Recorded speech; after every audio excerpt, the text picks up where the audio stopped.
Alright you guys, what is up? And welcome to this video. In this video I'm basically doing a vlog because I am traveling and I'm going to be shooting in the Death Valley National Park for 3 days. Me and a friend, my model, Niaz, we came out to this national park because I've looked it up a few times. It looks gorgeous and I really wanted to photograph a model out in this scene. We're staying in a nearby town. I think it's pronounced Beatty, Nevada. This is kind of like the backdrop. You see the mountains back there, you guys? Can you see those? Got the mountains in the background. It's gorgeous. And we arrived a little bit late, so we're gonna try and hit up a grocery store, get some food, get some rest, because we're gonna wake up early tomorrow to get out with the sunrise and get some photos. So yeah, I shall share with you as I go, and let's enjoy this adventure.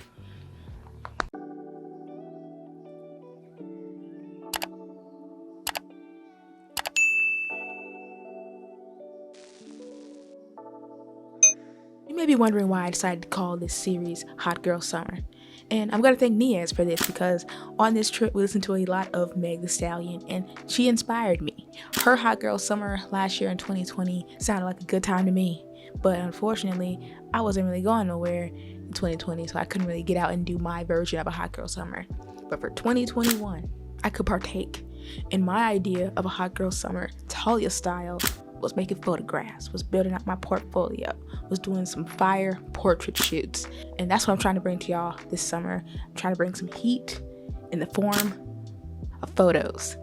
I have lots of different portrait shoots that I collaborated on with many different creative people, and I can't wait for you guys to check out all of the videos for this fun series that I did. And if Meg is watching, I hope you're not disappointed. There will be no alcohol, there will be no parties, and there will be no cheeks clapping in my videos. But everyone still had a very good time on all of the shoots. And I hope you see that.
For this last shoot, I got like one shot on my Hasselblad, and it was with my 6x4.5 back.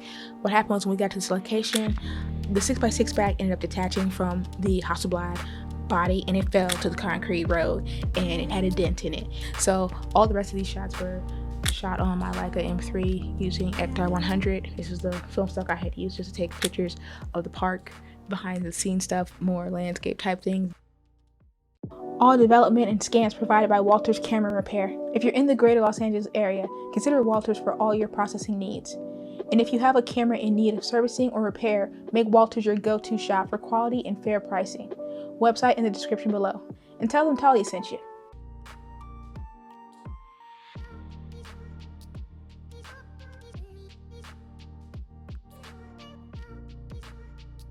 Alright you guys, headed back to LA.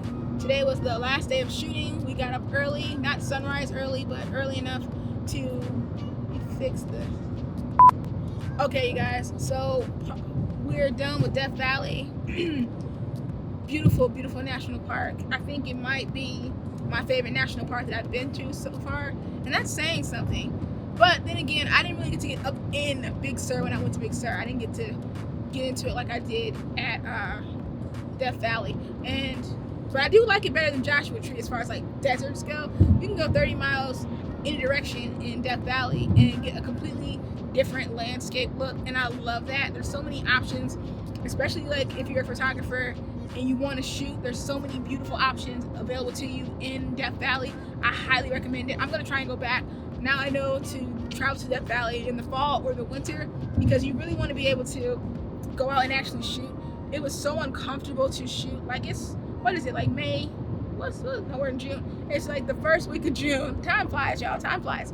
We're in the first week of June, and it's already so hot. It was 118 degrees yesterday at sunset when we were trying to shoot at the Badwater Basin. I cannot tell you how hot in words I was. It was uncomfortable. I've never been that uncomfortable. And I'm a Floridian, okay? I know uncomfortable heat. This heat was different. It felt like I was in an oven being cooked. Okay, my legs felt like they were on a spit just roasting, and I just knew I was getting burnt. And I put on my sunblock, okay? SPF 100 was on, and I still felt like I was baking. Did you feel? Yes, couldn't even sit.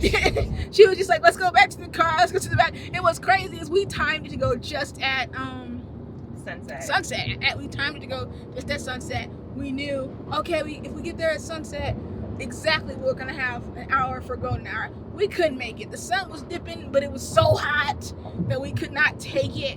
So we ended up doing maybe 15 minutes shoot? Yeah. It was like a 15-minute shoot. And it was when the sun was significantly dropping, because my Hasselblad was heating up in my hand, yo. It was getting hot in my hand. The metal was starting to burn my hand. And I couldn't believe it, because the sun was still going down, but it was still 118 degrees as it's going down. That's how hot it was. So yeah, it was like what, 7 p.m.? It was 7:15 and it was 118 degrees. I've never experienced that level of discomfort with heat. It just, I couldn't breathe. Like the breeze wasn't a satisfying breeze. Normally when a hot day comes, you catch a gust of wind or a nice breeze, you're like, oh, relief. Not so much. And no shade. No shade. Even when we did get shade, when the clouds would cover the sun, oh yeah, it wasn't like the heat let up. It was a whole new level. Don't do it in the summer, because you can only really shoot at sunrise and sunset, and you can only shoot for sunrise. When we were at the dunes, we shot really early, like sunrise. 5:30. We were a little bit late for the start. We had 38 minutes, so we had 38 pure minutes of golden hour in the morning. And it was heating up. It was like 78, 84. When we were leaving the dunes, was it like, it was in the 90s, wasn't it? Yeah, it was like, and it was only 6:30-ish, 6:30, 6:50-ish when we were leaving, and it was already in the 90s.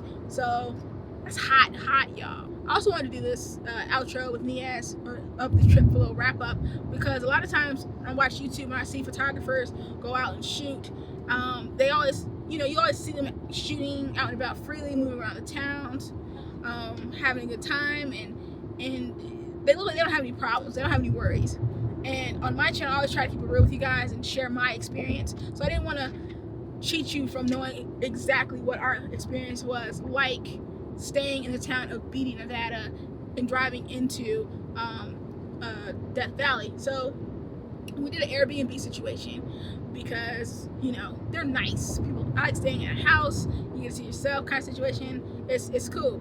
And when we were looking up where to stay, a lot of the places were like, stay in Nevada because it's closer to Death Valley, because it's only 8 miles to get into the park each day. And I knew I wanted to be doing some sunrise shoots, and sunrises were super early because it's the summertime. So we stayed in Beatty, Nevada. Now we got in a little bit after 8 o'clock. The grocery stores were all closed up because it was 8 o'clock, they closed. And all that was open was just like a couple fast food places to eat. We did not get a warm reception in the town of Beatty, Nevada. It's a very small, western looking kind of a town, very small town mentality, a predominantly white town. I didn't see a single person of color in Beatty the entire time I was there. Not a single one. But we definitely felt that we were the only black people in town at that moment, and they made sure that we felt that way because of the constant staring that we received when we went into places to eat. When Niaz went into a restaurant to see if they had any type of chicken non-red meat items, she encountered a racist patron and was essentially told, what were you told? I was told this is no place for Bruh. Which definitely made me feel uncomfortable. Never felt uncomfortable.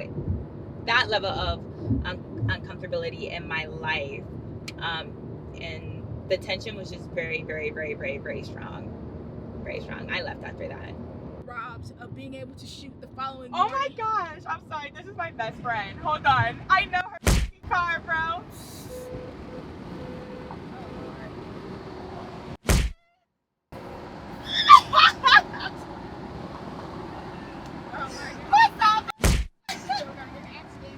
Alright, so I'm at home, I'm editing this footage. I just realized we didn't really wrap up the discussion in the car because we got distracted, as you saw. But basically, to make a long story very, very short, we stayed. And we stayed because I'm too stubborn to leave when faced with people being hostile towards me. This is probably not a very good trait to have as a person, but nonetheless, it is my trait. I do not run. My mother taught me that we do not run from confrontation and we do not run from conflict.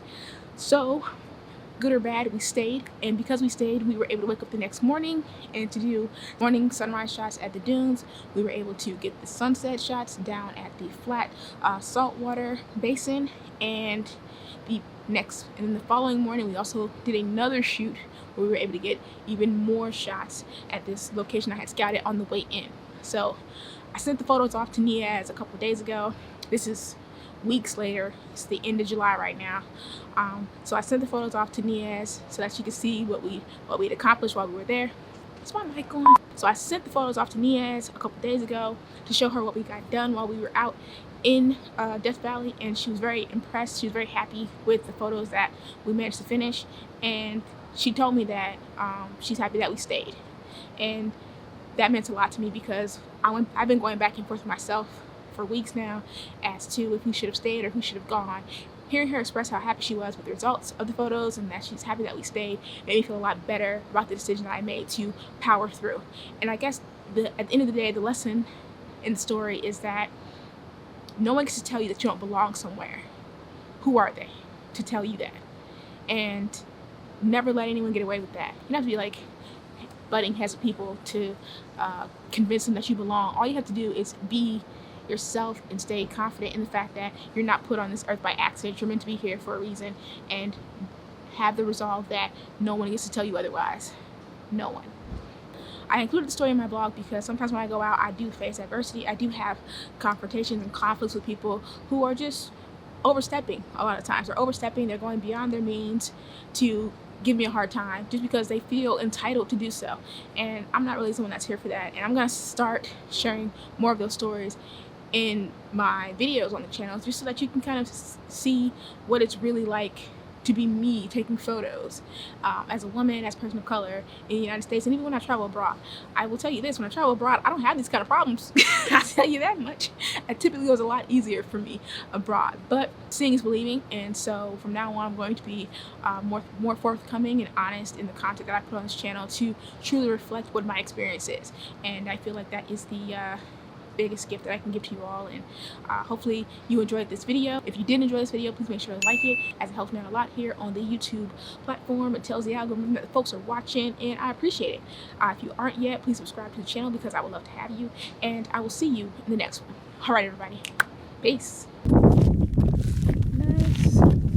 That wasn't supposed to happen. Look at me. You can't make this stuff up. It happens. LA is a big town, but Hazard it's not. ahead in 2.3 miles. Damn it, Siri. Let me wrap this up.